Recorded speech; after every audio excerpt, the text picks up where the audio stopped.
This is Dan Jurgens, and if you want to have a good time, keep listening to the Krypton Report. Jason J. Lewis, the voice of Superman on Justice League Action, and you're listening to the Krypton Report. Hi, this is David Patrick Wilson. I played Superman, Clark Kent, in the television production of It's a Bird, It's a Plane, enjoying every minute of being right here on the Krypton Report. Look up in the sky, it's a bird, it's a plane. Welcome to the Krypton Report podcast. I am one of your hosts. I am Tyler. Welcome to the Krypton Report podcast. I am one of your hosts, Tyler, the Superman of Blue, the Man of Tomorrow, and with me is James, Superman Red, Man of Steel Cole. What's up, James? Hey, Tyler. What's up? How's it going? It's going quite interesting. And as we continue to go through this summer of Superman, we'd like to have on a lot of our friends and guests. We have brought on Connor L. of the Last Sons of Krypton. Welcome, Connor. Hello. I am super happy to be here. Thank you. Oh, we're glad to have you. Now, as I stated before, we're recording some of these out of order and everything, so bear with us. But Connor, what are your just first reactions now that the official trailer, like we talked about that in a previous episode, but having you on here, what are your thoughts just on the trailer since it's dropped? Well, I said to myself, I'm not going to watch any trailers. Oh, okay. But then I realized they might ask me about it, so I watched the trailer. And I have two things. I love the cat. And would it be weird if I say I miss Superman Red? Because I've seen Superman Blue for a while, but you know, so it's good to talk to both of you guys. But yeah, I liked it. So the thing is, I think it looks good, right? And I talked about this on one of my unreleased episodes. I'm not having particularly strong reactions because I'm not getting the "oh my god, it's a Superman movie" thing, because I got that with Man of Steel, and I'm still like, I've like harvested those nuts for winter, and I'm still like, you know, satisfied, I guess. I haven't felt like we need a new Superman movie in terms of like, because when Man of Steel came out, right, we had the Donner movies and that was it. So that's why that was big, and now we've had more, and we've had more TV shows and stuff. So I'm not getting strong feelings. That being said, like, I like the trailers. I think the writing looks good, but I think visually they're kind of like, cheap is the wrong word, but they kind of look like a TV show.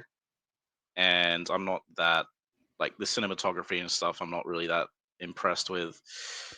Maybe, you know, especially since we're coming from Zack Snyder. And I'm not like, you know, I'm not one of the dreaded Zack Snyder fanboy boogeymen that people seem to be scared of. But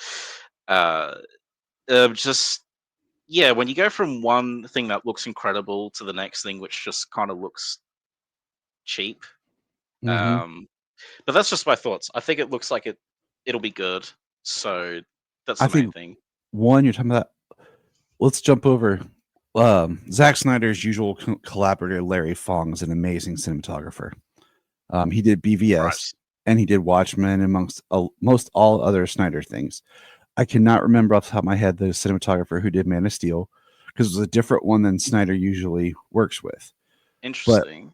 But, and then the one who was on Justice League was a different one as well. So I thought that was interesting. Yeah. But just talking about look, I think the problem is we're getting into an era where a lot of TV is shooting higher quality to achieve more of a movie look, that it gets harder for movies to get that movie look. And there's also, I think,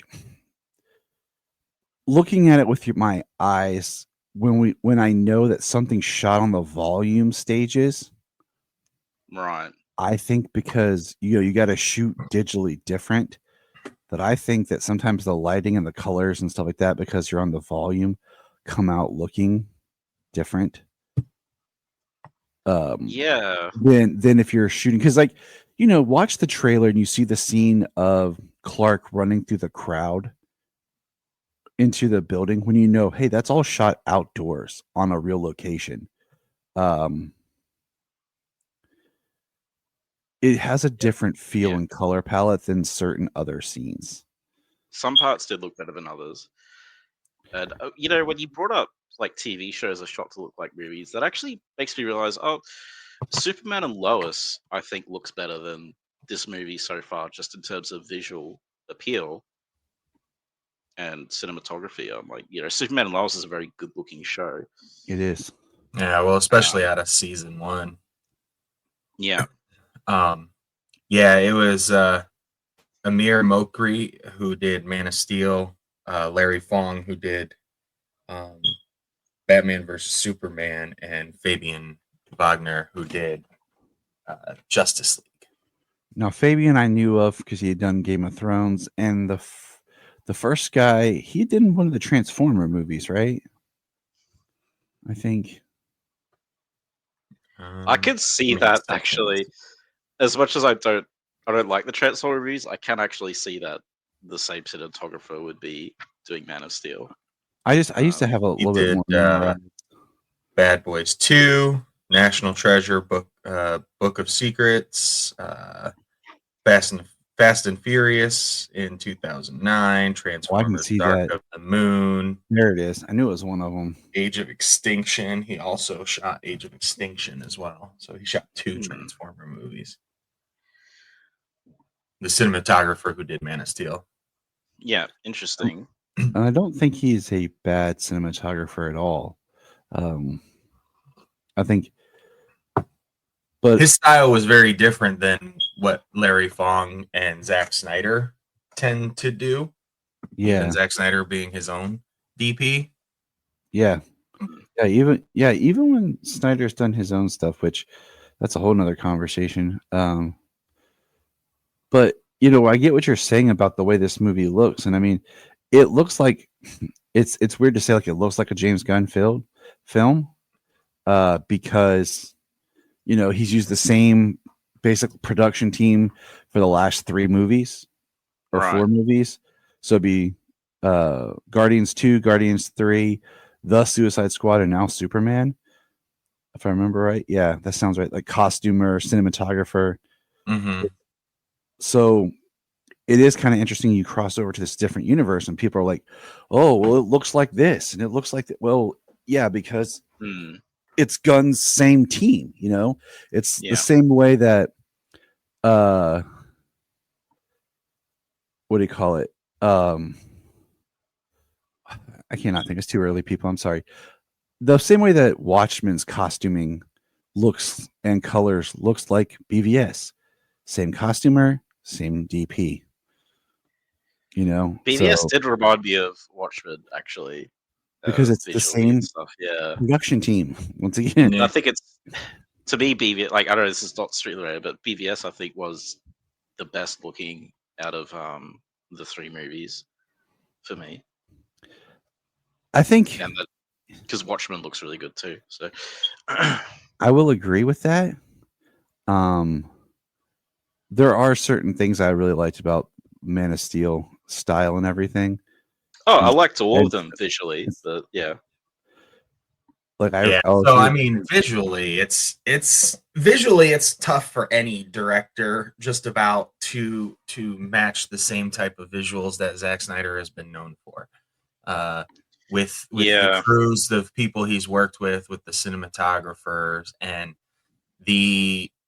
I'm not sure if it's the fact that he has everything storyboarded out and he gets it over to Viz earlier and he gets, you know, the work put in. I mean, you know, nothing's been said about James Gunn, particularly as a person or as an employer of some way, as a director. You know, no complaints, no harsh, you know, environment claims, this type of stuff. You know, like say Joss Whedon from everything that's come out over the years, not just Justice League, but everything that's come out since before Justice League.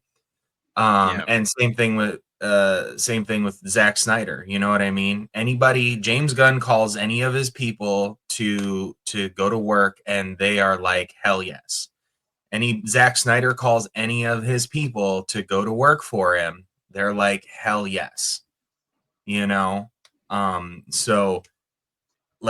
Zack Snyder has always had an amazing visual eye, and he's gotten the best out of his visual teams. Over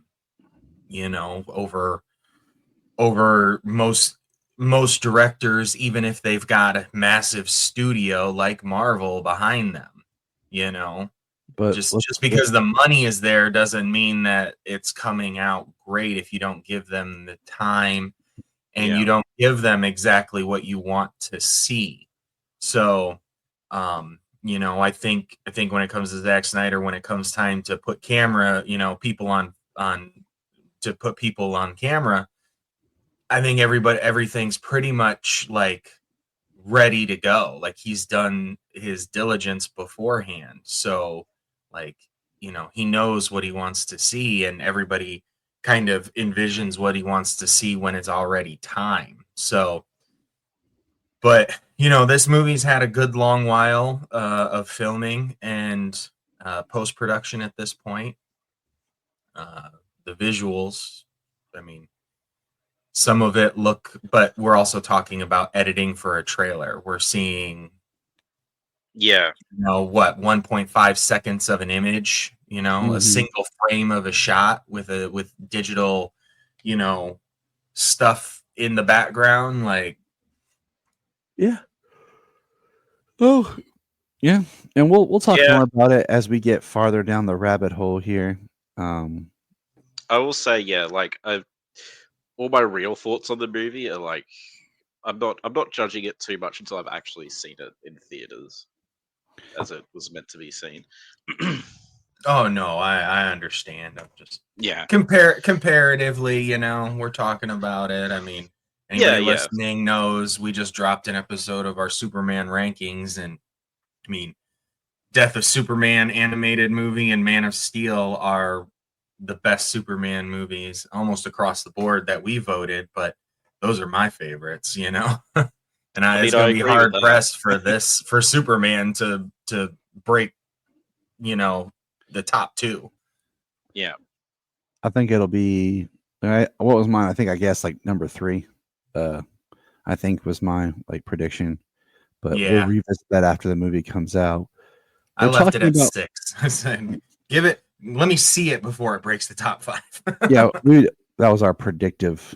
Now, real quick with movies, I ran a poll online.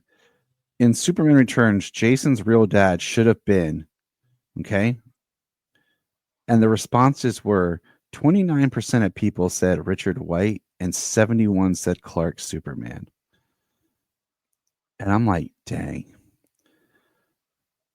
Because in the original script, Jason was supposed to be Richards, and then they changed it later to being Superman's. And honestly, I like the idea of it being Richards better.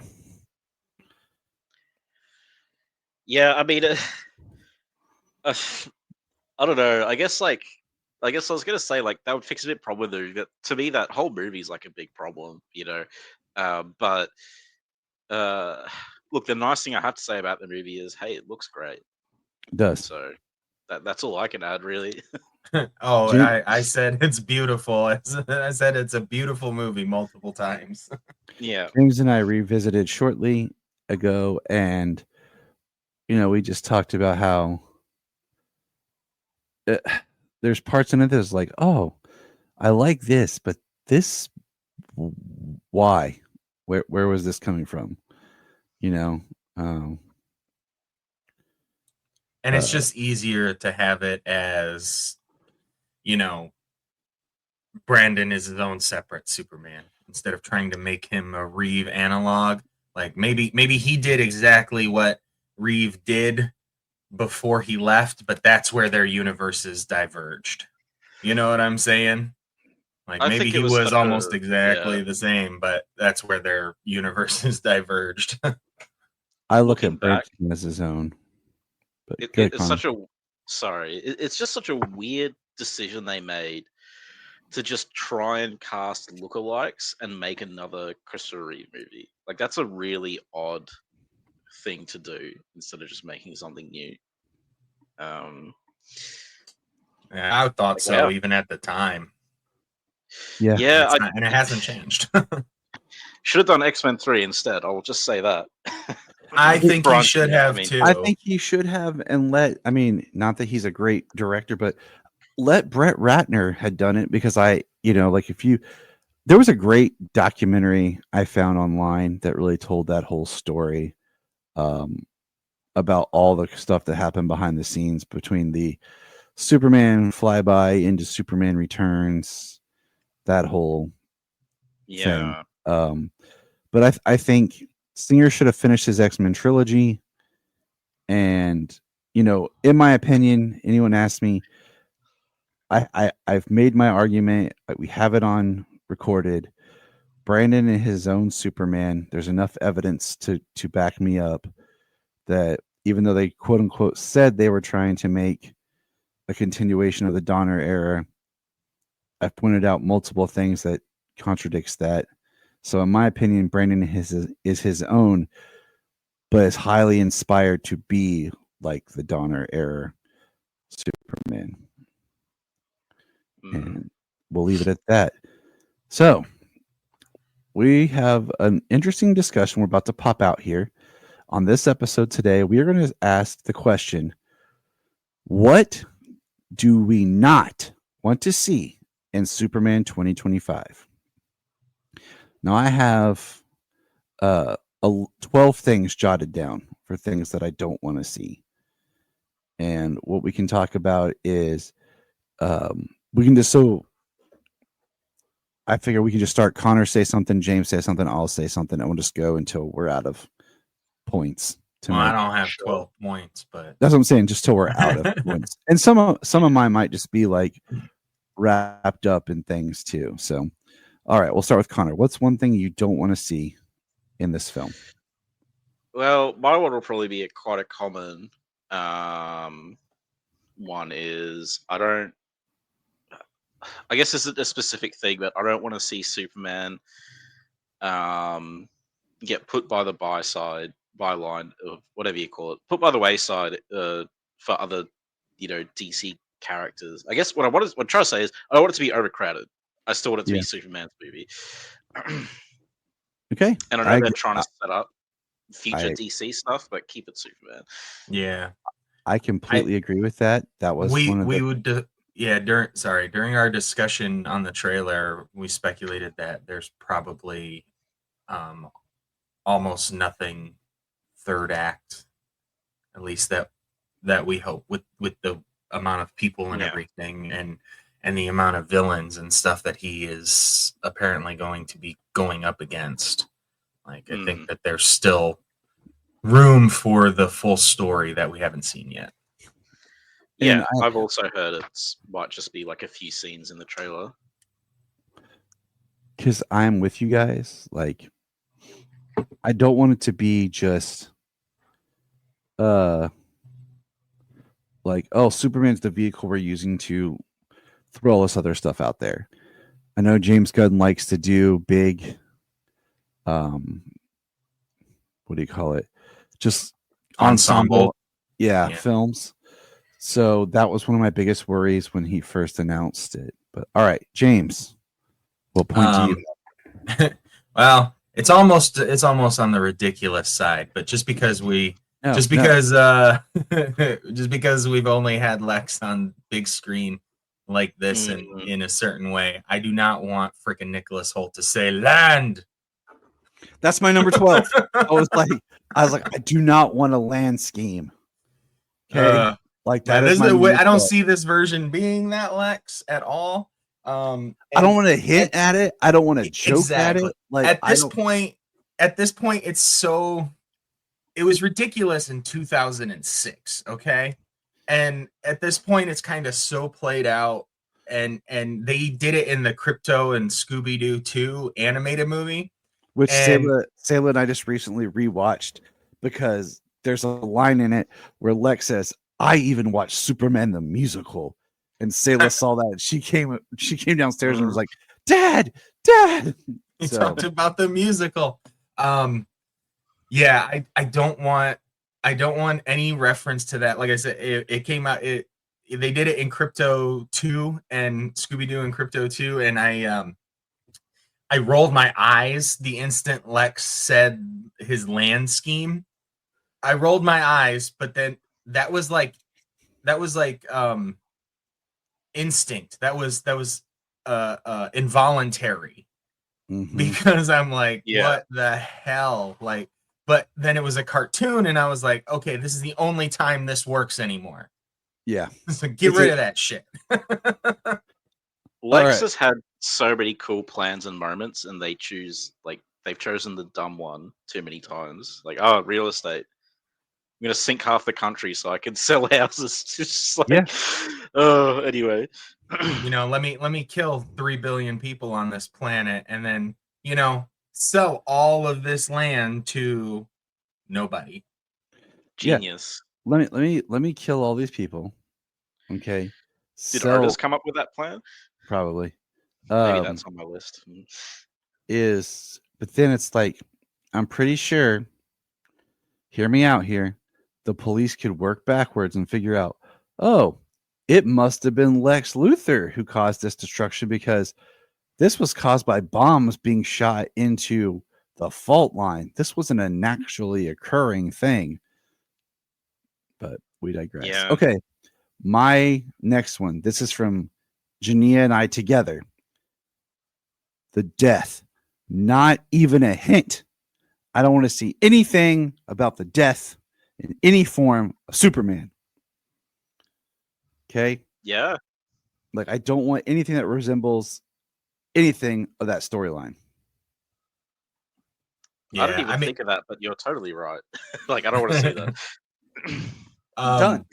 I No, don't. 'cause I do not want to see that in this movie. If they have a successful movie universe and we get In the 10 death years? of Superman after he's done like 3 movies and maybe been in 1 or 2 Justice League movies, then we get a comic accurate Doomsday and a freaking drag out fight. You know, like the end of Zack Snyder's Justice League fight. You know, against Doomsday. Then I would like to see it again, but not until then. You know, the thing is, in 10 years, sure, I'll take it. Okay. You know what I'm saying? Like, I'll take it in 10 years. But I do not want anything that hints, winks, talks about the death of Superman. Mm-hmm. All right, Connor, what's your next point if you have one? Number 2, hope spam. I'm a bit sick of the whole Superman is a hope elemental thing. As my listeners go, I've given out about this like every episode. For the past 10 episodes, it's like, oh, Superman stands for hope. His slogan is hope. Blah blah blah. It's like, stop it. That was like such a hope to me is like a weirdly specific thing that Superman wasn't really about until recently. So I just hope they don't, you know, even though I just said hope, I'm just kind of sick of it. Just give me the never-ending battle. Give me truth and justice. Enough with this wishy-washy hope stuff. I love truth the and idea. justice and a better tomorrow. I love the comment about the never-ending battle. Like, give me the champion of the oppressed. You know, yeah, like he's a fighter. That's what he was when he started, champion of the oppressed. This like, fight idea for what you believe in, exactly. not, just hope. Yeah, at this point, talking about Superman talking about hope is like when Monica leaves a message for Richard and says, "I'm breezy." then negates the breezy. Yeah, it's. I think it's just really been overdone recently, and I guess ironically, it's kind of Zack Snyder's fault, maybe, because he really brought the hope thing to the forefront. But worked in that movie. You know, it's not funny. everywhere It was else. only in Man of Steel. It was only in Man of Steel, and then all they did was have people like, say, Lois in BVS, the close up of her hand on his shield, saying that this means something to people. You know, the visual of his symbol all over in Zack Snyder's Justice League. It was only in Man of Steel, but man, people have freaking memed the hell out of it, haven't they? Like it, yeah. Here's Works one for that thing. story arc, but Here's one thing to consider. Okay, it does work for that story arc. You're absolutely right. I've listened to a lot of people, like when the trailer dropped, review it, and they talk about, well, we've seen this on Smallville, we've seen this done here. Yeah, but let's take a pause and think, what have we not seen on film? Because not every person who's going to see this watched 4 years of Superman and Lois, 4 years of Lois and Clark, 10 years of Smallville, the 6 seasons of Supergirl even. So it's like, what are things that we have not done? If we're just looking at the Christopher Reeve films, Brandon Routh, Henry Cavill, what are things that we have not seen done yet? a villain that's not Lex or Zod or some random Zod. Who wasn't in the comics. Zod is my number 10. Jania, I asked her after I did my list, I asked Jania, and she was like, Zod. I was like, all right. And she said the death also. So I added that to it. Yeah. So, all right, James, what other element do you have to add to our list that you don't want to see? That I don't want to see. So I know we've seen him in his dress down as Clark, So what we know as Superman fans is Clark Kent is who he is. That is who he is Clark Kent is who he is. Superman is what he can do. And what Clark Kent and what Clark Kent can do as Superman, not necessarily identifying as two different people. But I don't want to see the overly bumbling Clark. Okay. If he is ridiculous and he's like, ooh, all around people and like standing up and straight and like making himself small around everybody. I just want him to, like, if something does happen, say he does trip or something like that, it's probably for a purpose, a la All-Star Superman. I feel like Superman's reaction time, like the way that Tyler played him in Superman and Lois, was he is a person and he does have some clumsy moments and things like that. But in that regard, he is still Superman and he has, his reaction speed. So that way he doesn't trip and accidentally fall through a wall.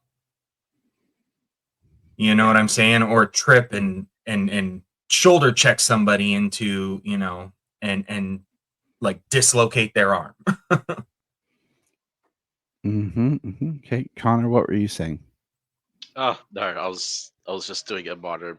I guess I wouldn't mind seeing like a take where it's not necessarily Clark that's the real personality, if that makes sense.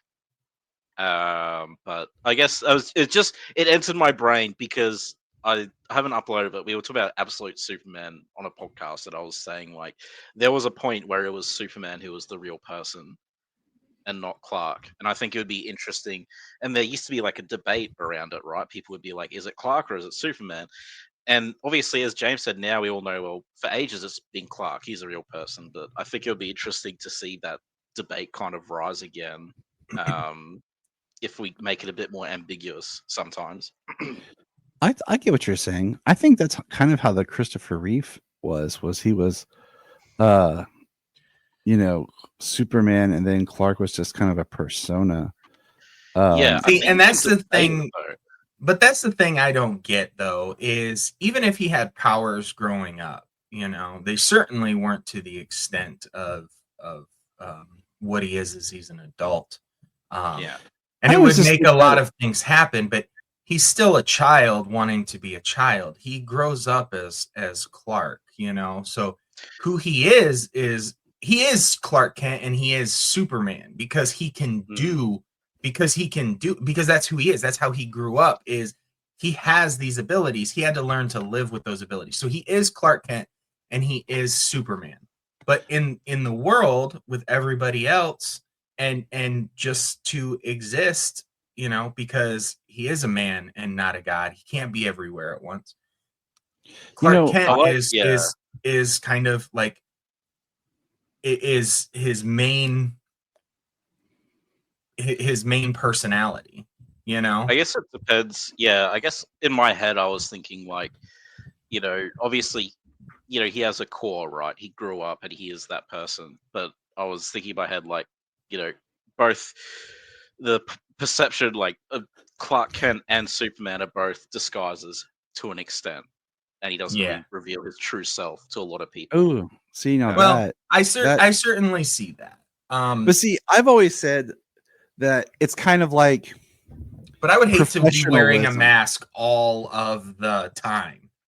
I look at it would suck, and I think that's kind of what, you know, makes you feel empathy for a character, right? Is especially how they do did have it to be in Superman and Lois. Yeah, they really showed that what you're talking about. Superman, or and Lois even in the Donner movies, like you felt bad because he clearly wanted these relationships with people, but neither sort of persona of his would allow that. Oh, well, I guess my favorite Clarks over the years, just kind of expanding and watching some things more and more. My favorite Clarks over the years are like George Reeves,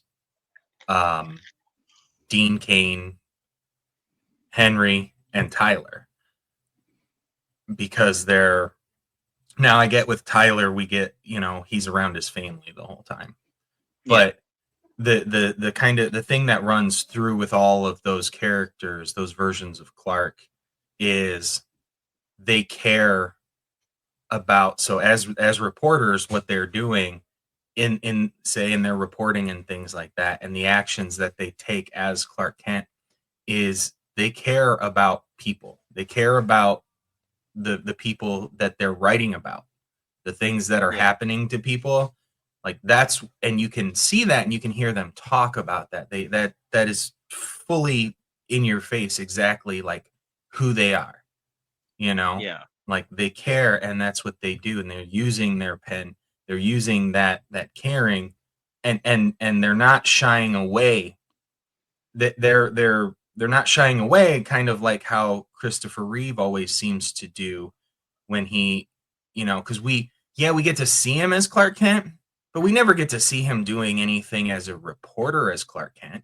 We never get to see him push to get the story, push for people to get justice through his writing. You know what I mean? We never see that. And that's the Clark. I feel like Clark will do that. You know what I mean? Yeah. Lawrence Fishburne. You know, I logged into copy and nothing on the football team, just the damn bat. You know what I mean? Yeah. And he says somebody has to do the right thing, and that is Clark Kent still. Yeah. Okay, I'm gonna jump in here. I agree with you guys. I've always looked at the conundrum like professionalism. Okay, and like just to kind of spell it out, it's like I'm me when I'm at home. Okay, but then when I go to work and I interact with children and stuff, that's kind of like the Clark side. I have to be me, but a little bit lighter, a little bit, you know, not as serious. But then when I interact with adults and I go to court and stuff, that's kind of like the Superman side, where you have to be, you can't be as joking. Like you have to be, I'm then like Mr. Patrick, or, you know, like at home, I'm Tyler, I'm dad, whatever, you know, Mr. Patrick. Oh my God. You know, and then when I'm at court, it's, you know, Mr. Patrick, or not Agent Patrick, but like, you know, so I always kind of look at that like that. It's like the same person, but you have to kind of adjust your behavior and personality based on your surroundings. You know, what, like I don't use the same language and vernacular when I'm, you know, around kids at work than I would at home, you know, or even around like when I'm in the court setting. I wouldn't, you know, there's certain behaviors you wouldn't do. But in that case, you're still Tyler though. You're And still that's how I Tyler feel at that, home. and that's You're still and that's Tyler with the kids. You're still Tyler in court and everything with the adults. and that's what I feel like with Superman. He's just one person. It's just when he puts on the uniform, he presents himself different, like a little bit more stern, professional, you know. And then when he's Clark, he presents himself a little bit differently. And then there's the Clark, like Tyler's Clark, which is more of the one that we see at home. The just him being himself. But Right. If you go down that rabbit hole, there's also the very old way of looking at it, but the way I quite like. Albert Schwartz wrote about it, the Golden Age writer, and he's like, you know, we all kind of resemble Clark Kent, but it's cheesy. It sounds like everyone inside them has the capacity of, like, you know, everyone has their own Superman waiting to come out, right? Or so you can kind of look at it that way. It's like, yeah, him being Superman is like embracing like the best of his own self, you know. Right. And I feel like we're all kind of, you know, like in the open, all within the same ballpark there. Yeah, we are. Yeah. It's just, it'll be interesting to see it. Okay, moving forward. My next one is, I don't want a nano-based costume. In the past, I good enough to be nano based. Right. What'd you say? In the past, I would have said, like, yeah, I could deal with a nano costume, but in the past, yeah, but since every costume in Marvel's become like nano based, and then that's how they ended Supergirl's costume and everything. James froze. He did. I don't want a nano based Superman costume, even though I think it makes more sense. I still don't fair. know. You know, I think yeah. So weirdly enough, I would have no problem with it because I think for Superman it works, whereas for the others like Spider-Man it doesn't. But for your sake, I hope it's not in the movie because I really don't want it that much. So, but I said, yeah, it looks too cruddy to be nano based. I think it's going to be like a homemade thing. That was going to be my next question. Or not next one, but like question.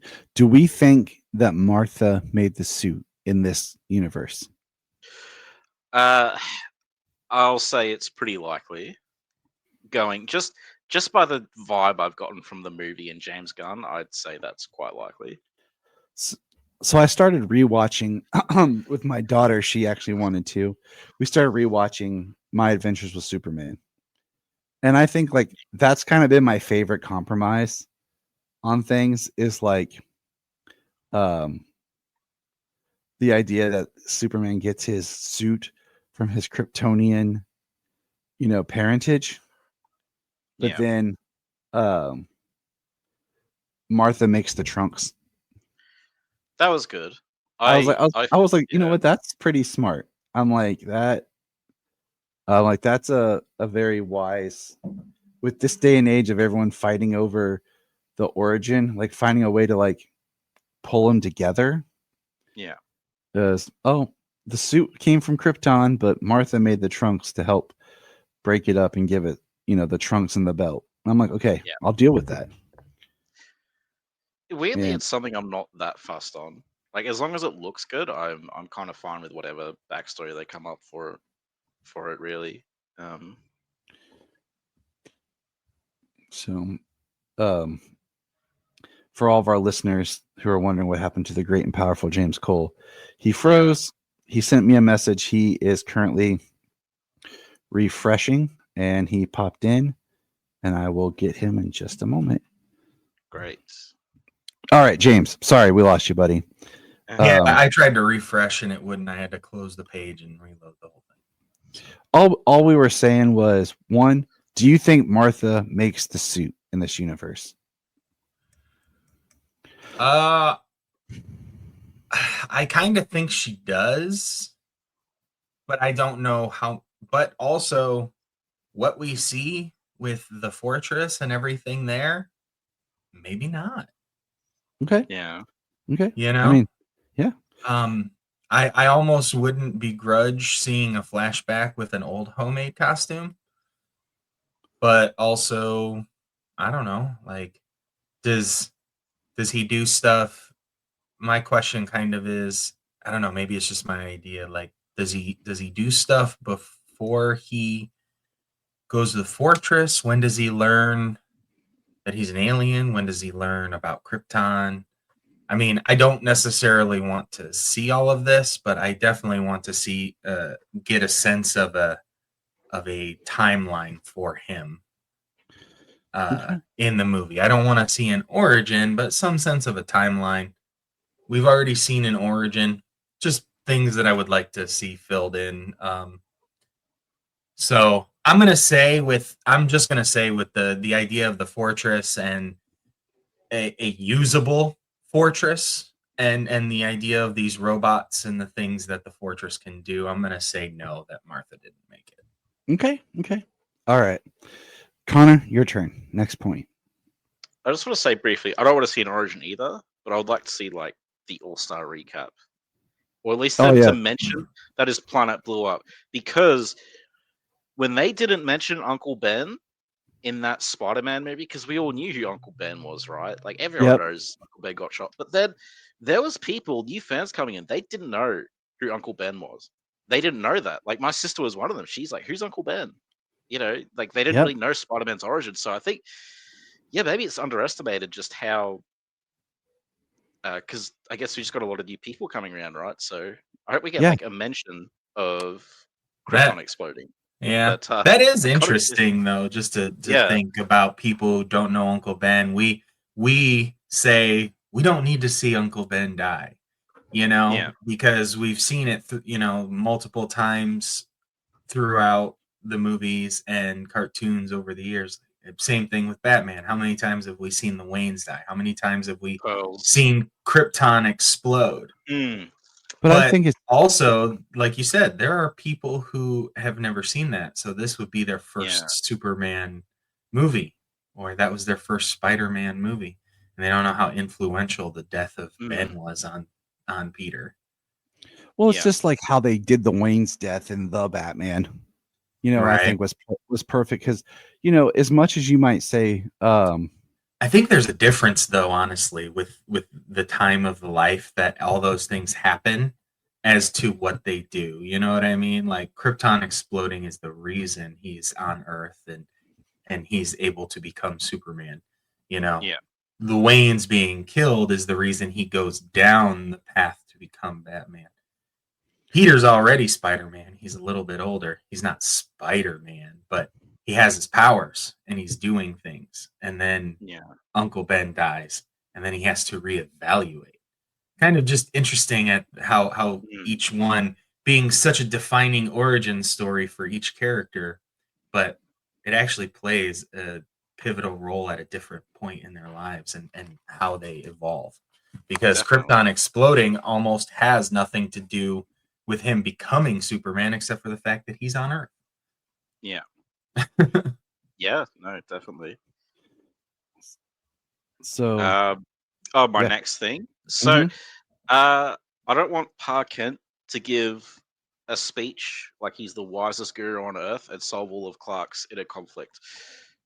The famous, dreaded Pa Kent speech at the farm where he lays out everything for his son, and his son's like, "Thanks, Pa. That's exactly what I needed to hear to solve all my moral quandaries," and flies off. Okay. So, just one of those tropes I'm a bit sick of. I get you. I don't disagree. James, what's your You're gonna next see one? it though. We're totally gonna see it. Yeah, we're gonna see something of that, but also, I mean, I wouldn't mind seeing a Pa where Clark goes to talk to him. It's not what you want to see. It's what you don't want to see. I know. I'm going on his point. I'm going on his point. I wouldn't mind seeing that because when you talk to people and you want some advice, and sometimes all it takes is saying those things out loud to somebody else they don't even tell you anything back. They just listen and respond, but they don't actually give you any advice.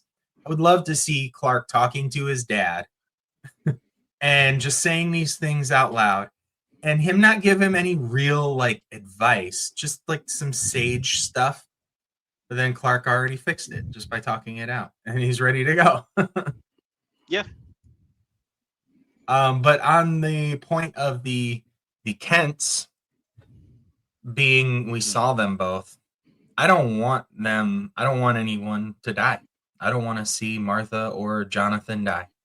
Yep, that is also in my no dead Pa Kent. I don't want to see dead Pa or Ma. I mean, I know, Superman and Lois did the thing at the beginning with Martha dying, but that makes sense. But he was older. He had teenage sons. That's the time that she would go. And then because they told the story so late, we got the story of Pa dying when he was a teenager.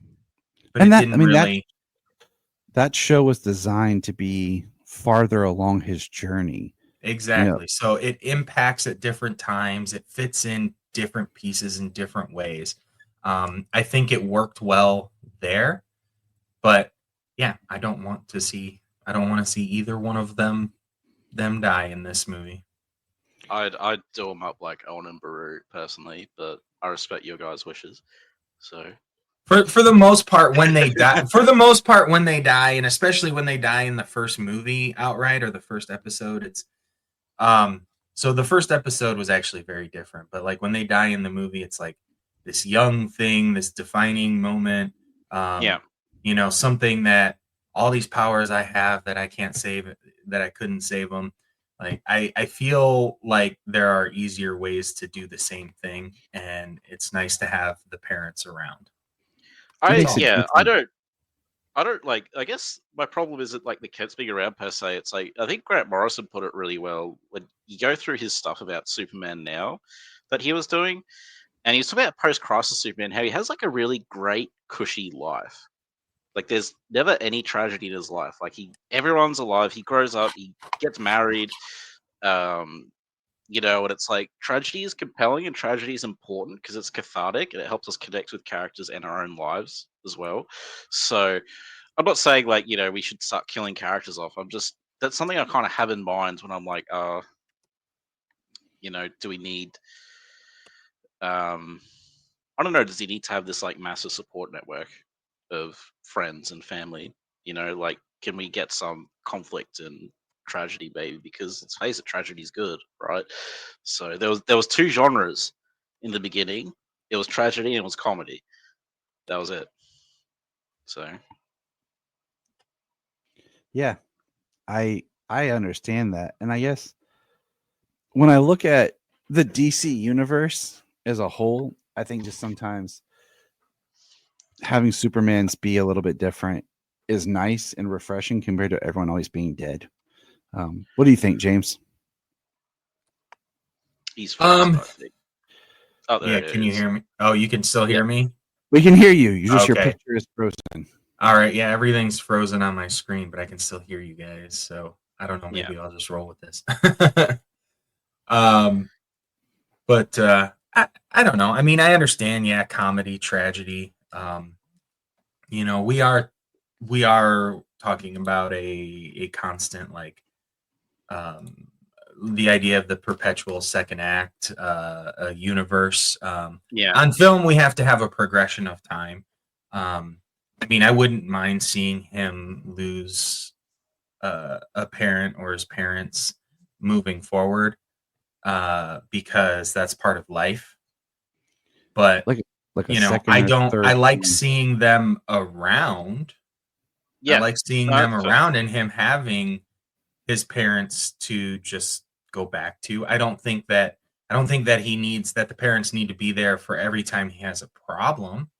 I'd like him just to see him go visit his parents and talk, have a quick dinner with his parents and head back. But that's just having his world. I mean, tragedy.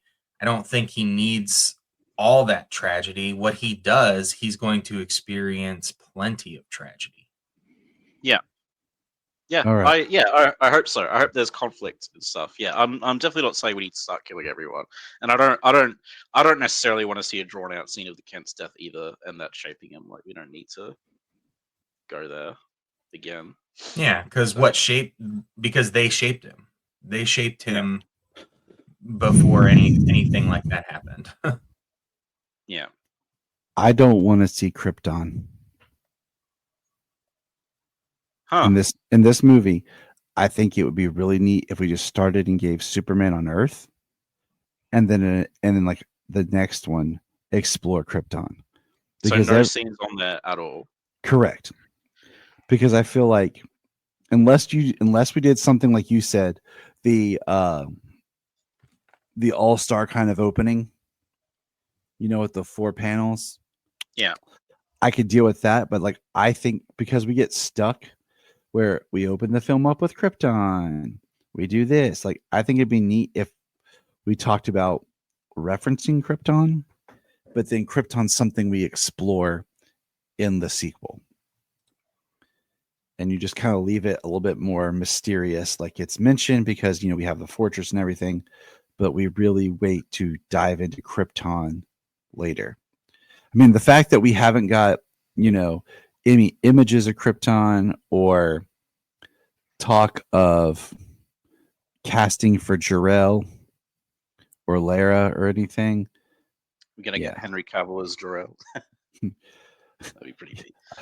I mean, that'd be dope, but at this point in time, I think it's too soon. Too soon, yeah, true. So that is just something, because I think it helps break up the formula that we've seen in so many Superman movies. Yeah. I think it's high. I think it would be highly unlikely to see, like they basically said they're not doing an origin, right? So Exactly. I think it's highly unlikely we'll start off with Krypton. Yeah, I think Krypton was explored like so well in Man of Steel. I don't particularly really want to see it explored again so soon. Does that make sense? Like, Yeah, no, it totally does. because they did such a bang up job with how Krypton worked and why it kind of sucked, but why it was also beautiful and shouldn't have died. Absolute Superman's slaying it as well. So yeah, I'm all Kryptoned out. I don't think So we've lost James again. Yeah. Must be a rough day at his internet. Okay. Superman Red lost. I'm saving some of these. Okay, in that extension, I don't want kryptonite to be overused in this film. Can we not have it at all? That would be good. That's what I want, but it looks like in the trailer that Metamorpho maybe is creating kryptonite. Yeah. And so I was like, okay, I'm right. I'll roll with that. That's kind of like an end story, but I just don't want it to be this big thing. Like that was one thing I liked in Man of Steel was the idea that there wasn't kryptonite. I know, right? And then the sequel shattered so many dreams, but yeah, that was a big thing for me. It's like, there's no kryptonite, and like I don't know if I'm personally sick of kryptonite, but I'm definitely sick of the public perception of kryptonite, and let's move away from it. Yes. So that's my extension with like Krypton, but yeah.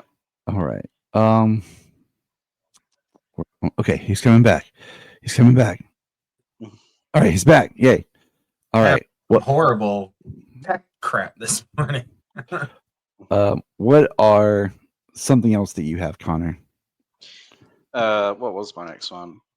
So the next 3 kind of blend in together, but this one's a bit different from the others. So this one, I don't want to see, because we all know that like the Zack Snyder movies were controversial, I guess. I don't want to see too much of it.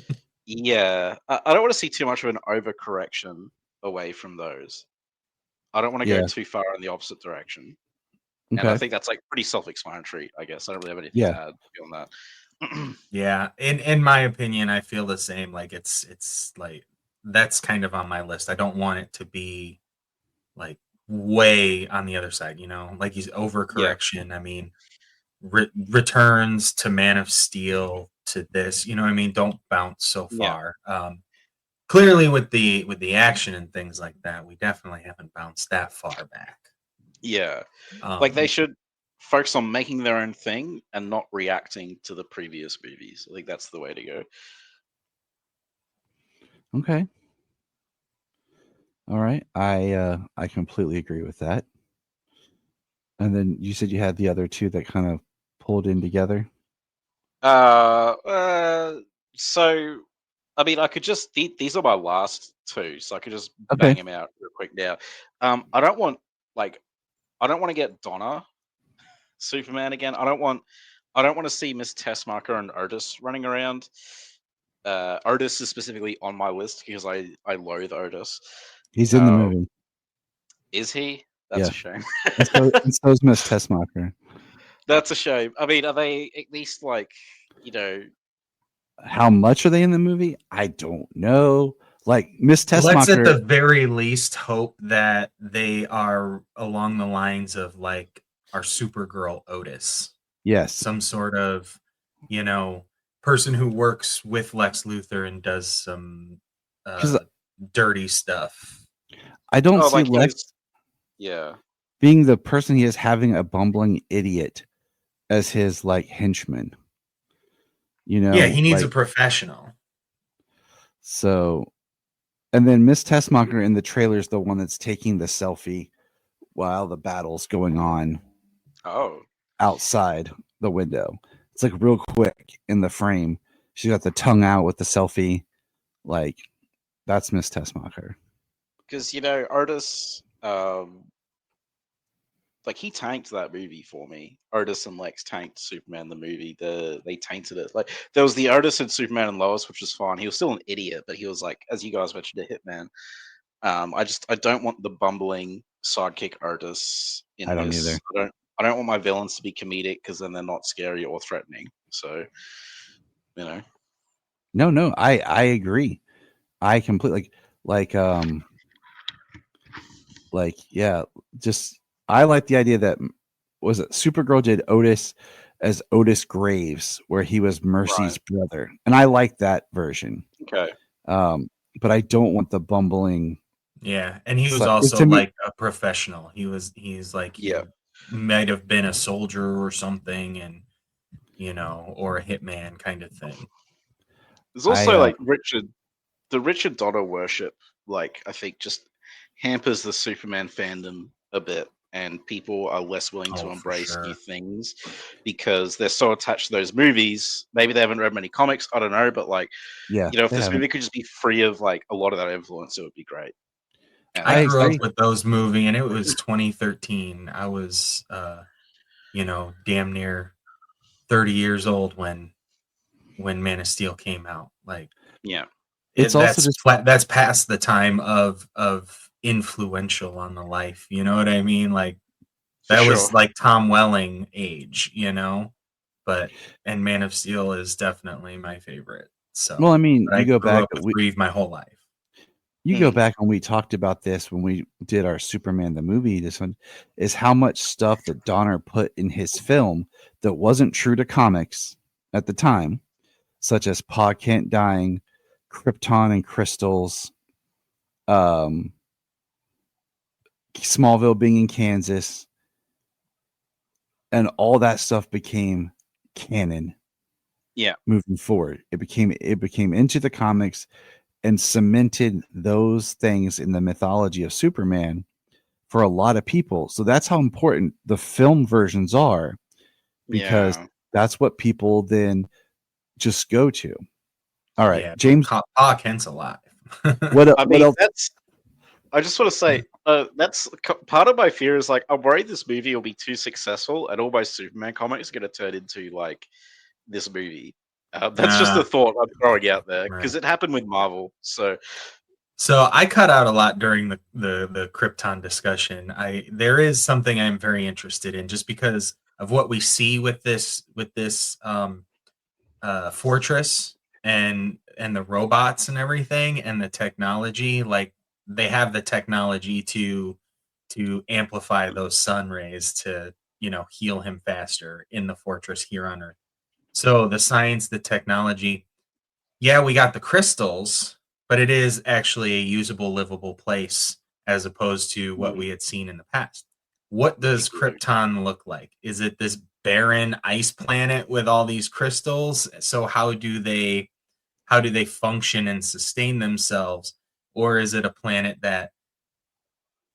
that's part of a vast, by the time the planet explodes, depending on, if you've destroyed the planet from within or the sun explodes, depending on how the planet dies. If it's being harvested to death, then it would be like a barren place at the end. I said what you missed is I don't want Krypton in this movie. No, I get it. I was kind of spitballing. I want a Krypton that has what Krypton is going to be in this version. I want to see Krypton in this second movie, right? But not this one. That's my thing. Yeah. But I look forward to what they can do based on some of the stuff we've seen in the comics recently. All right, my next thing. Okay, I have 2 more big points, but 3 kind of. But my next big one is I don't want all the Christ allegories. I really want to get away from just the Superman Jesus thing. I feel like that's something else that Donner really put in his film that was really heightened later through some comics, Smallville, Man of Steel. I want to get away from those Christ allegories. Yeah, that's been in every Superman film series. He's been a Christ allegory, that when you think of it. Which is funny because that's not who he that's not was created to be. No. Yep. I mean, he wasn't really an allegory for anything. I mean, when you think about it, it's like Christian appropriation, like anything else. Only allegories are great storytelling devices, okay? But I'm just tired of that being put on Superman right now because I don't really feel that's really true to his character. And I really want to get away from that and just be a man trying to do the right thing. Absolutely. And then I'm going to say this, my next one. This is James Gunn specific. I don't want a bunch of needle drops. Okay. You kind of skipped me, but I was going to let you. Oh. I was just letting you roll. My bad. My bad. No, you're good. You're good. This is my last thing. So, just because you brought up the James Gunn of it all, we know James Gunn's protagonists in almost every one of his movies. Almost. I don't want Star-Lord Superman. Not to bring in the comparison of, is this going to be a Marvel movie? And I know Chris Pratt had a different filmography history before he did Star-Lord, and David Cornsweat's got a very different filmography history before playing Superman. I don't expect that, but I don't want to see that. No, I'm good. I agree, because that's why I'm saying, like, I want this to be Gunn stepping a little bit outside. I don't want the needle drops, because to me, needle drops can be fun. Like the way they were used in Guardians films, great. But when you start putting in like needle drops and stuff, like with Superman, it starts to kind of make it a place in time. If you do too many modern songs or certain songs, like, I don't know. I don't want needle drops in my Superman movie. Do you mean by needle drops? Do you mean like gags? No, like pop songs. Like all of a sudden, like in Guardians, like they drop, and then like in Black Adam when he comes out and they do Paint It Black, and everything. Like, I don't want that. I just want like a really good score over the scenes. Like, I can't see them doing any songs, honestly. Yeah, but needle drops seem a little out of place, but also they worked very, very well on the CW, right? I mean, but that was like incorporating in your life and like a show's taste. The one thing I can say about James Gunn and his music taste is I don't think it will per se date the film, because he's got a very eclectic taste of very old music, very new music, and very obscure music. So I agree. I don't think it would necessarily date it because it could be from anywhere, but also I see your point. Like, in Peacemaker, he does a great job using Faster Pussycat's House of Pain in that scene where Peacemaker's actually playing the record and he's going through memories and stuff and what he's done. That works in the tone of that show. But I think for Superman, for this, it just doesn't. So that's just one of the things I don't want in this. And then anyone else have some things? I have one more.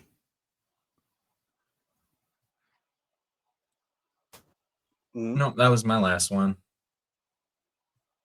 I have that. I went through all mine. You have one more? So you said you have one more? No, I think he said that he went through all his. Okay, my last one is I don't want evil Superman.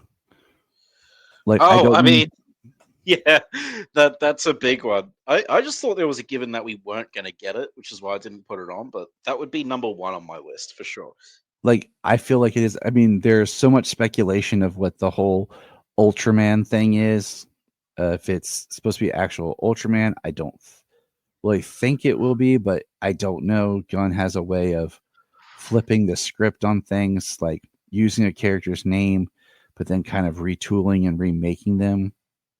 So I don't know what to expect out of that character, but I don't want it to, like, they pull the mask off and it's some form of like evil David Cornsweet. I don't know. I don't know. That almost seems to be the prevailing theory because everything he's in the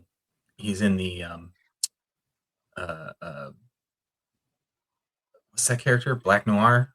Yeah. His character. He's in that suit the whole time and everything. Even that one toy thing you sent.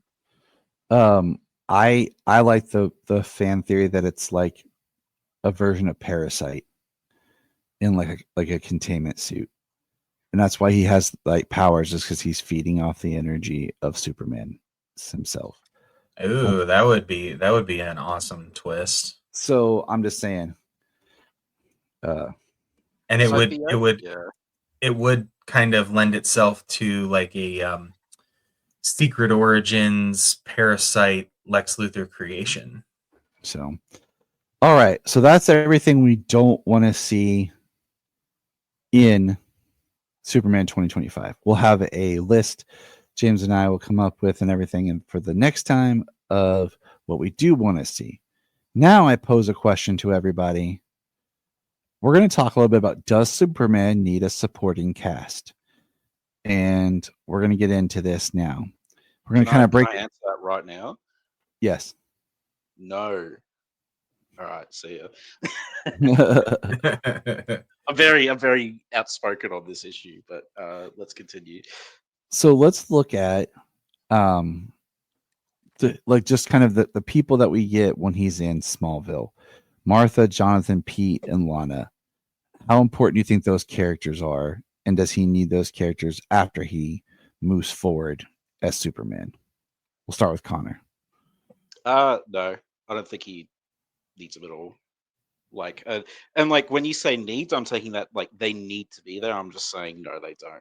And I'll just disclaim this right now is like the thing I find interesting about Superman is Superman, the guy who got shot from another planet and landed on Earth and is, one of the most powerful beings on the planet who always tries to make the most ethical choices. That's like what's interesting about Superman to me and some of the sci-fi stuff. I don't find Farmer interesting. I don't find, Reporter Lady like as interesting as this other character who's much more unique, so yeah. Okay. No. Okay. That's just my like blanket statement. Yeah.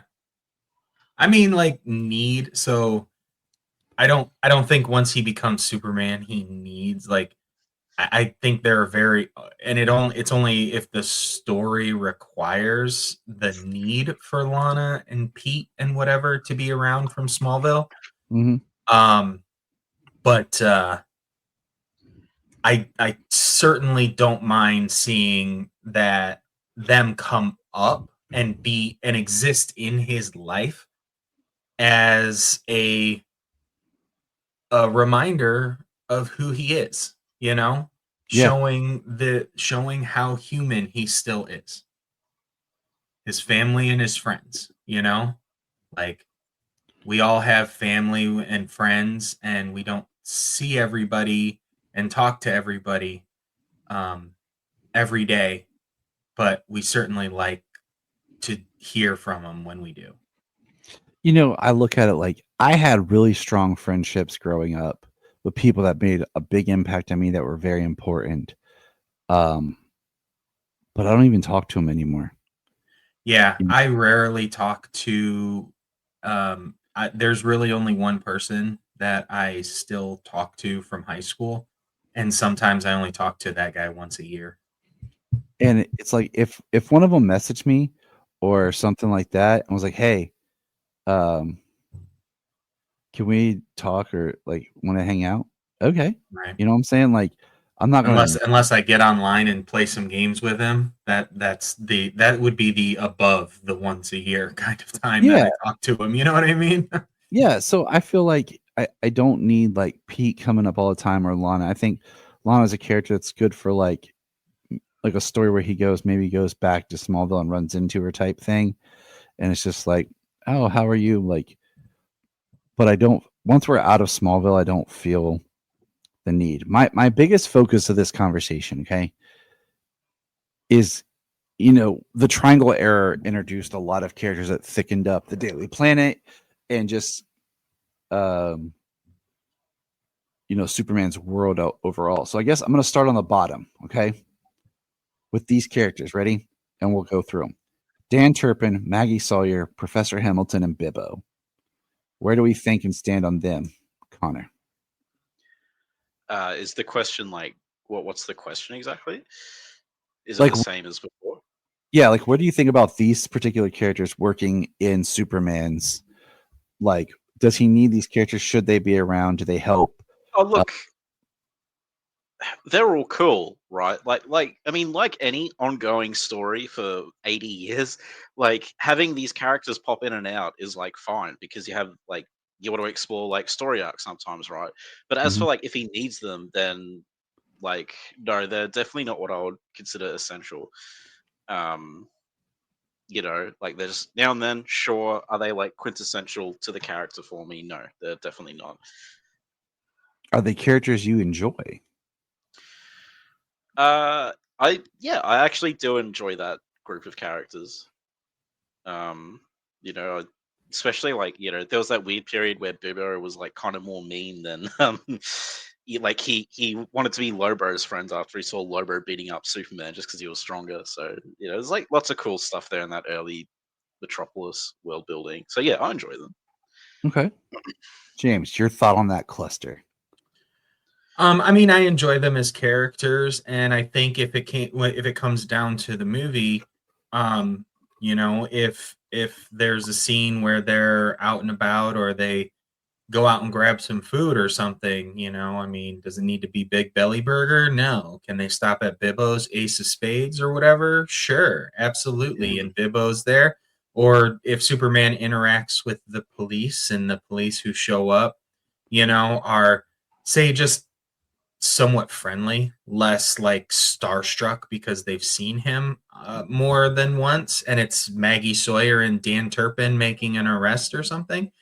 Just to see them in there and have them there, but not necessarily have to explore a story arc with them. I would love to see them in the film in that regard, if that's how it's done. Okay, It's funny, just because we're on the topic of Law Enforcement. It's funny because like if you ask me with Commissioner Gordon being essential, like if this is the Batman podcast in Bizarre yeah, Earth, and is Commissioner Gordon essential to Batman? Like my answer is more likely to be yes, right?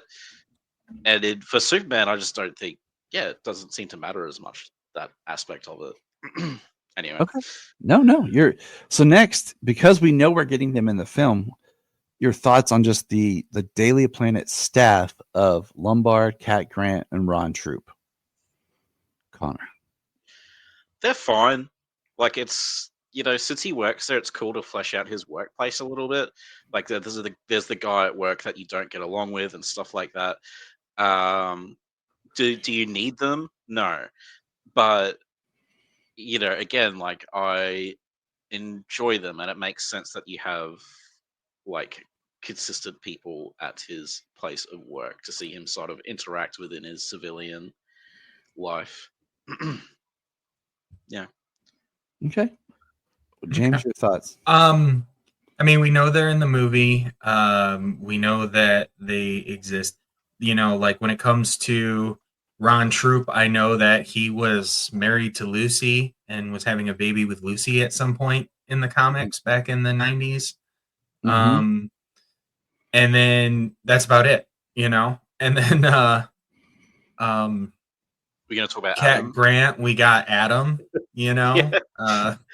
I doubt we're going to be getting into too much of that within the Mm. universe. I mean, but so they exist in there, but that's to create storylines, connections. You've got a lot of issues to put out. I mean, do I like seeing the world? I've always talked about I love seeing the world filled in when I'm watching a movie. Everywhere in life you turn, there's your obnoxious coworker. There's whatever. Like, like you go Mhm. down the line. I feel that but for this movie and for the director that we have, I feel that they are going to be within this world. They're there to not necessarily be any focal points that relate strongly to the plot, but they exist to fill in the world, and they're going to be full-fledged characters who fill in this world because of the director who's really good at doing that.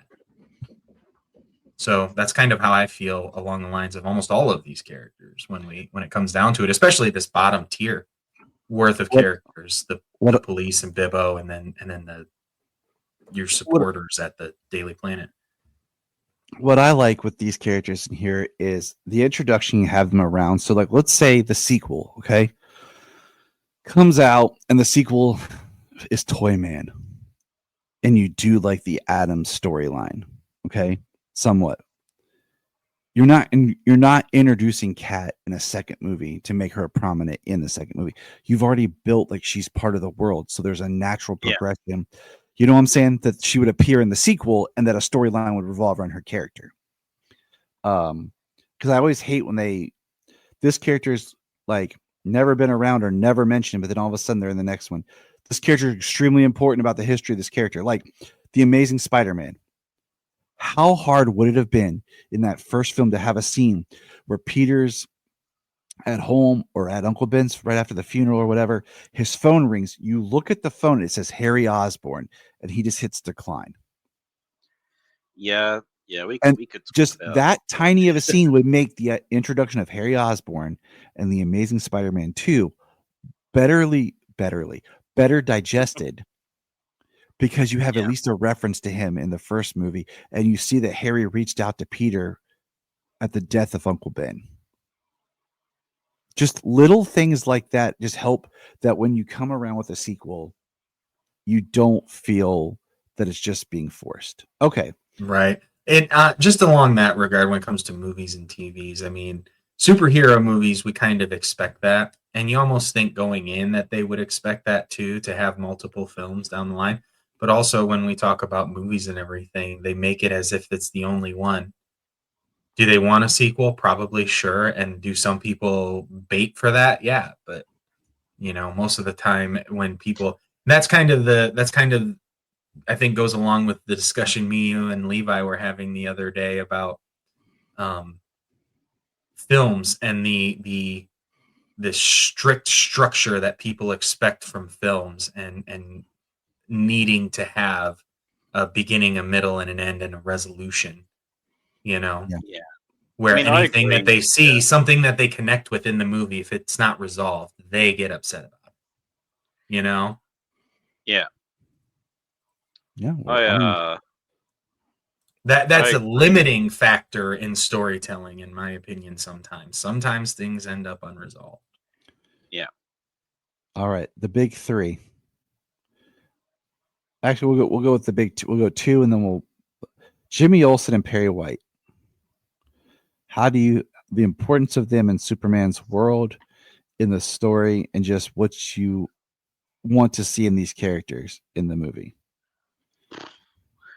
Um, I mean, so again, when it comes to need, I don't think Superman needs them. But needs a strong word, right? Like need is like, in order for a Superman story to work, do we need these characters? The answer is no, in my mind. Do I like? I mean, I love Perry. Like Perry is great, and I like the different takes on Perry, from like Lois and Clark to the more sort of stern boss of Lawrence Fishburne's.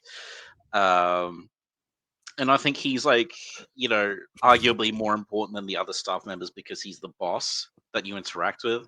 Even though, Mhm. yeah, he's not super essential because you can have a George Taylor light figure. He's just there to hand stuff into. But you can make him more proactive and shake things up a bit, maybe even cause some drama if you go more of a J. Jonah Jameson route. Um, Jimmy is like. Jimmy's kind of the main supporting character that I'm the least keen on. Like he's fun and he definitely, he had his place in pre-crisis and stuff. But when it comes to modern comics, I much prefer Jimmy as Clark's friend than Superman's friend. When Jimmy's Clark's friend, that really works for me. When Jimmy's Superman's friend, it doesn't really work for me that much. So yeah, and again, you don't need him, but like that's just how I feel about Jimmy in general. Um, yeah. Okay, James. Yeah, I mean, I feel a little bit along those lines. Like, I feel like Jimmy, being Clark's friend, is absolutely the way to go. Mm, Maybe in the future, if he's included within the circle of people who know who he is, then being Superman's pal kind of lends that to it. Uh, lends more depth to that story. I don't think that he needs to be Superman's pal. I think he's Mhm. Clark's friend. I do. Definitely Perry White. He's the boss.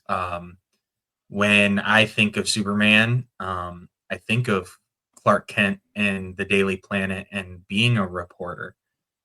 So if we are doing an Earth-based story, if he is going to work, I think we have to see Perry White. I think he needs to be there. Uh, but in full picture of everybody we've talked about, if we're doing an off-world sci-fi Superman film, say we're doing War World, we ain't gonna see any of mm, them, and they Yeah. don't need to be there. So yeah. like I feel both of you with what you're saying. I think that if we're in a Daily Planet, it's nice to have these characters to thicken up the world and just have it feel like, oh, those are people you hear in the comics. That they don't always have to be, um, the forefront. But Perry, I think, is important with the Clark King angle. If you're exploring Clark at work and being the reporter and the journalist that we want, very important. And I think Perry's a tricky character to balance because I feel like so many Perryisms have been incorporated into J. Jonah Jameson, and he's become, uh, so prominent in as like the mass editor in pop, chief. yeah, pop culture that I think Perry has to kind of define himself different. Now, there's a new Perry White coming out, guys. Did you hear about this? Yeah, a new Perry White that will be debuting in July. My son Solomon is Perry Oh White for a yeah, musical. Oh, I was very confused for a second. I was like, "What?" Yeah, I know.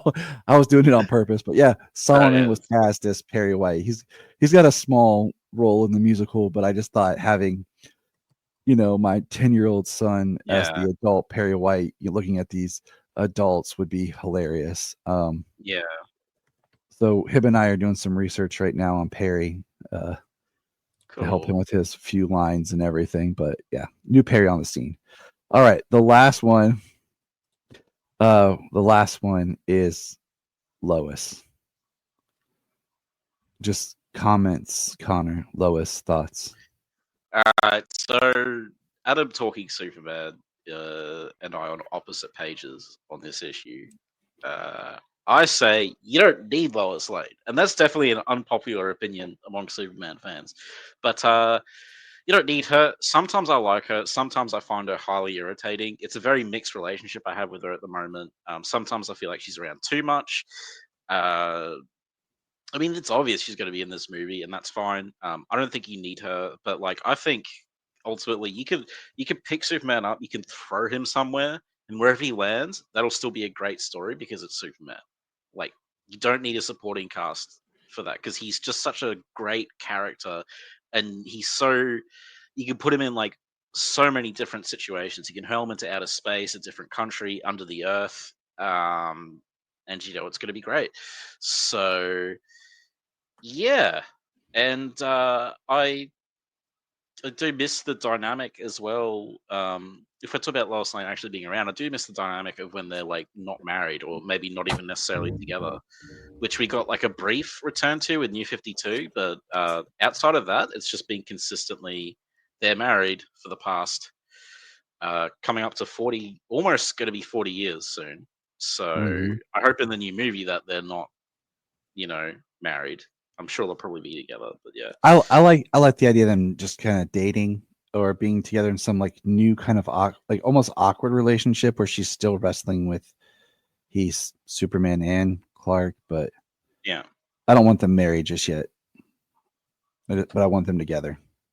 There's like to be said about like, you know, it always stings as a reader when you see Superman get in trouble with Lois or miss a date because he was off doing Superman stuff and he can't tell her that he's doing Superman stuff. And it also makes the character more relatable for people, which I think has been lost a bit. I mean, I agree. It's, you know, it's like, once again, it's like, what are we looking at on film? Like, okay, we got the Reeve and the Ralph films. She didn't know. Man of Steel, she did know. So we've kind of seen it both ways in film. So it comes up to now, what do we want to see with this movie? We've seen it both ways. So it's like, okay. So yeah. Right. I just want to say with Connor's explanation of Lois right at the beginning, isn't that just all women, fellas? just kidding. Just kidding. No, I'm gonna get cancelled. Right. What have I done? It's like Stuart during the bachelor parties. Isn't that marriage? Isn't that just women? No, I'm just playing. Yeah, I mean Lois Lane. I you know, she's got the. It's. We've seen the dynamic when she doesn't know, and I think that's it. An important history to hang on to be able to reference back. But I think that we are past the time that she doesn't know for a short period of time. I can see the keeping it separate and things like that, but if he's interested in her, as Clark seems to be, you know, I think they did it amazingly well in the flashback episode of Superman and Lois. I still feel like that's my favorite episode of the series, where he is interested in her and he does start to date her and they start to care about each other. I do think it's funny keeping it separate because the person closest to you is going to kind of put that together. You know, I don't feel like he could have. I don't feel like that secret is anything long kept. I think by the time you're like actually going to be dating somebody, I feel like that they're close enough that they know you well enough. You don't think I can't recognize you because I can't see your cheekbones? You know what I mean? Yeah. Like I feel like that's a little ridiculous in that idea. Now, not to say that you can't that you don't recognize people. You put people in a pair of glasses and change their hairstyle and a different outfit, and people really are not going to recognize you. This literally happens all the time, and you see it with celebrities too. Like people when that they're we not see all the time. No makeup, Yeah, You know, you like just it's a real thing, but also the person who's closest to you. I don't feel like that's Lois. Lois has to know, and she has to know soon. Yeah, I think Keeping like it once separate they, for a time, absolutely, I think it's yeah, fine. I think that's good. But and I like seeing the movies where they don't know and the TV shows where they don't know. I love seeing it. But I think when we're doing a movie, that has to go away. You know what I mean? I think that like if we were doing an origin story, sure. But by the end of the movie or the beginning of the second one, she has to know. yeah. Yeah, I mean, my thing is it also depends on how much like people like let's say Perry or common people who don't interact with Superman and Clark all the time, it's Exactly. going to work for. You know what I'm saying? Like Clark keeps a low profile like online, there's not a lot of pictures of him or whatever. Even then it's still hard because you're Clark Kent in an office full of pictures of you. Yeah, you know what I'm saying? Like, yeah. but It also depends. Sorry, Tyler. no, go for it. I was just gonna say it also depends on the way Clark is portrayed. Like if he's, because we have Lois and Clark, right? He just kind of looks and acts the same as Superman. So you like the idea that Lois doesn't see through that straight away is ridiculous. But Christopher Reeve Superman, it's like a bit more believable that he's able to fool people that he interacts with on a daily basis that they may have seen as Superman because he looks like a different person in those movies. And I guess he's kind of the benchmark for that. And I'm not saying like, I agree with James. I don't think you should drag it out. Like if Superman gets close to Lois, they shouldn't drag out not knowing who he is. But Mm-hmm. I think Superman would be skilled enough to sort of fool people he works with on an everyday basis, if not, someone he's connecting with like Lois. I agree. For sure. I'm not saying that yeah, exactly. I'm not saying that the secret identity doesn't need to stay. I mean, it absolutely does. I feel like I said, it happens all the time, and they don't interact with Superman on a daily basis. You know what I mean? Like it's not. So yeah, Yeah. absolutely. But I feel like Lois in that case, I love the history and I love seeing it in the past. But in today's age, just with the technology and just with absolute correctness and just a little bit of logic, she has to know, and she has to know soon. But fooling everybody else all day long, absolutely, sure. You know what I mean? Yeah. Throw on those glasses and do your hair up all messy, and absolutely they don't see it. Sure, perfect. Yeah. No, I agree. But I think the lowest is a conundrum of like you said, you got to give her. It's hard because you want her to kind of see Clark for Clark, kind of thing. But you don't want to. I mean, that's been a problem with Lois, right?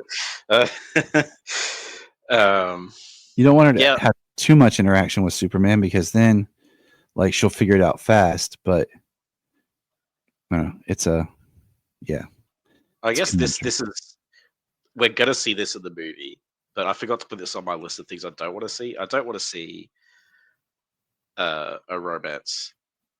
Like I'm fine for them to be romantically involved, but I don't want to see a romance play out. I know we're gonna see it, but we've seen it every Superman movie. I don't need to see the Superman and Lois romance again. But anyway, that's just something I forgot to put on there. So yeah, I mean, I like the idea of if at this point that they are dating, she does know who he is, and they're just romantic because they're romantic. It's not like this drawn out courtship. They're romantic because they're dating, and that's who Clark is. I feel like Clark is a romantic with his girlfriend. I mean, he'd have to be to fall in love with some versions of Lois who've treated him like garbage. So, right. Hopeless romantic, right? Yeah. We've all had that woman who's like, because of that, yeah. right? Yeah. All right. Well, that's Sorry, that's our the second thing I said, and that's not that's not really how we feel. That's just a reality, right? James is gonna have a yeah, rough day. most people get their heart broken at some point. That's a universal truth. Absolutely. So, yeah. That's our discussion for today, fellas. Connor, thanks for being here with us. Go ahead and plug your show. Let people know where they can listen and find you. Yes, I do. Last one's a Krypton, a Superman podcast. The last episode was with Tyler. We were talking about Superman, Batman Generations. I have two more Nice. episodes coming out about Superman Metropolis and what was the other one I did? Oh yeah, Absolute Superman. So tune in if you want, more. It's like the Super Friends at this point. Every week's a different guest. So yeah, that's where you can find me. Awesome. All right. And remember,